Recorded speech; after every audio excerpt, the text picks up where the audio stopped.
warahmatullahi wabarakatuh. Perkenalkan, nama saya Del Ayu Ramadhani Amirin dengan NIM 19142010170, mahasiswa Fakultas Keperawatan Universitas Pembangunan Indonesia Manado, kelas A1 semester 7.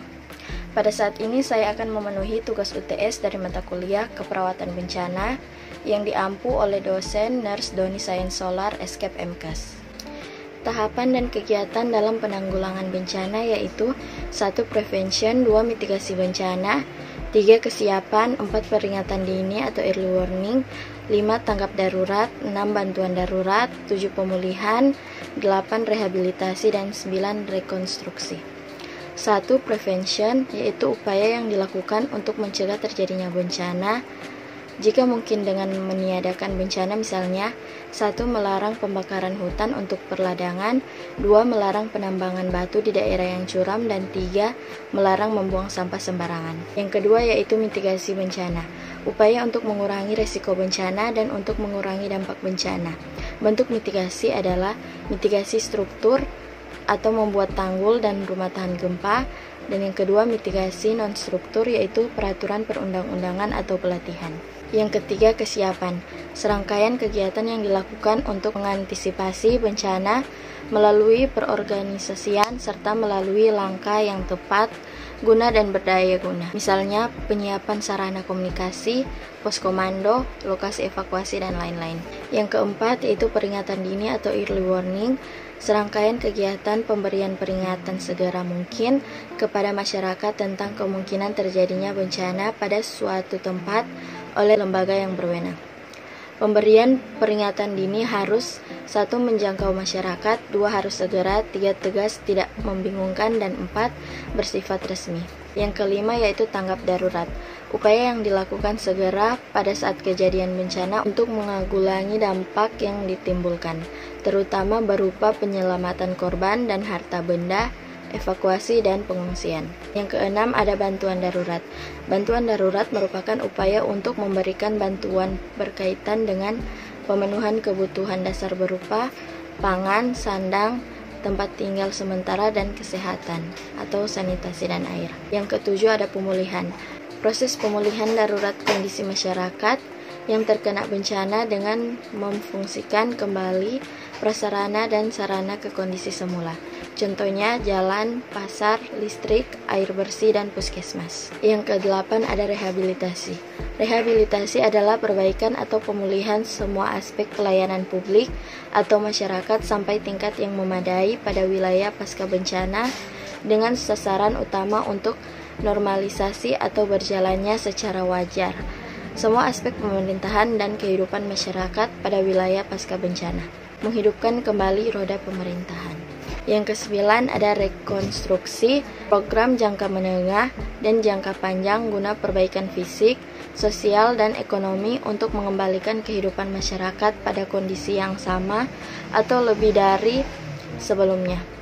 Rekonstruksi adalah pembangunan kembali semua sarana dan prasarana kelembagaan pada wilayah pasca bencana, baik pada tingkat pemerintah maupun masyarakat, dengan sasaran utama tumbuh dan berkembang perekonomian, sosial budaya, hukum, dan bangkitnya kembali peran serta masyarakat dalam segala aspek kehidupan pasca bencana. Yang kedua ada pengertian dan tujuan mitigasi bencana. Definisi mitigasi bencana yaitu serangkaian upaya untuk mengurangi risiko bencana, baik melalui pembangunan fisik maupun penyadaran dan peningkatan kemampuan menghadapi ancaman bencana. Tujuan utama mitigasi bencana alam yaitu 1. Mengurangi risiko bencana bagi penduduk dalam bentuk korban jiwa, kerugian ekonomi, dan kerusakan sumber daya alam. Yang kedua menjadi landasan perencanaan pembangunan. Dan yang ketiga meningkatkan kepedulian masyarakat untuk menghadapi serta mengurangi dampak dan risiko bencana sehingga masyarakat dapat hidup aman. Yang ketiga ada definisi bencana.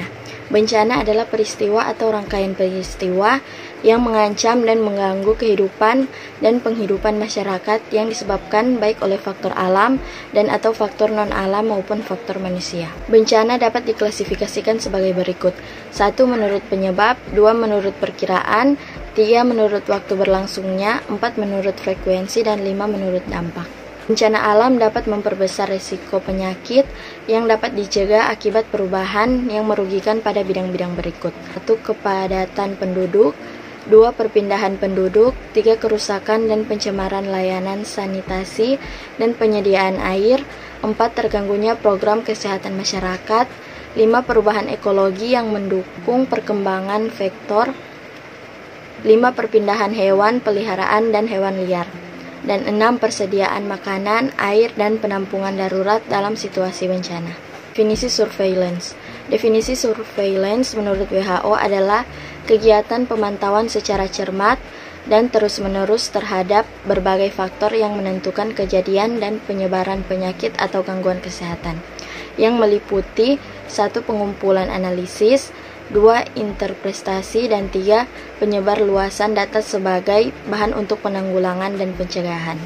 Tujuan surveillance yaitu mengurangi jumlah kesakitan, risiko kecacatan, dan kematian saat terjadi bencana. 2. Mencegah atau mengurangi risiko munculnya penyakit menular dan penyebarannya. Dan yang ketiga, mencegah atau mengurangi risiko dan mengatasi dampak kesehatan lingkungan akibat bencana, misalnya perbaikan sanitasi. Survei bencana meliputi surveillance penyakit-penyakit terkait bencana, terutama penyakit menular. 2. Surveillance data pengungsi. 3. Surveillance kematian. 4. Surveillance rawat jalan. 5. Surveillance air dan sanitasi. 6. Surveillance gizi dan pangan. Dan 7. Surveillance epidemiologi pengungsi. Kemudian yang keempat ada kelompok rentan.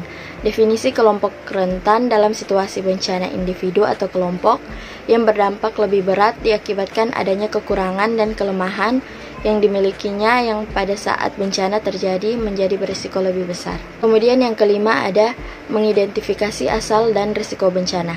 Kesimpulan dari materi ini yaitu setiap peristiwa yang terjadi mempunyai dampak positif dan negatifnya masing-masing. Selagi bencana alam lebih banyak berdampak negatif pada manusia, di titik lain bencana alam seperti terbentuknya ekosistem HAM dan karena munculnya daratan HAM dan pelebaran pantai serta timbulnya tanah karena letusan gunung. Dan yang terakhir ada prinsip-prinsip proses isolasi, kontaminasi, dan dekontaminasi. Kesimpulan dari materi ini yaitu pencegahan untuk masyarakat dapat dilakukan dengan proses agar pengurangan risiko dapat terkendali.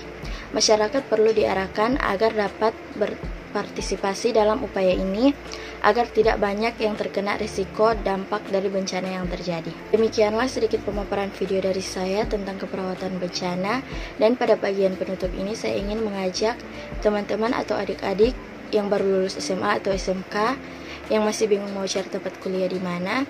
Nah, dalam video ini saya akan merekomendasikan salah satu kampus yang ada di Manado, yaitu kampus Universitas Pembangunan Indonesia Manado atau UNPI, khususnya pada Fakultas Keperawatan yang telah terakreditasi B oleh Badan Akreditasi Nasional Perguruan Tinggi.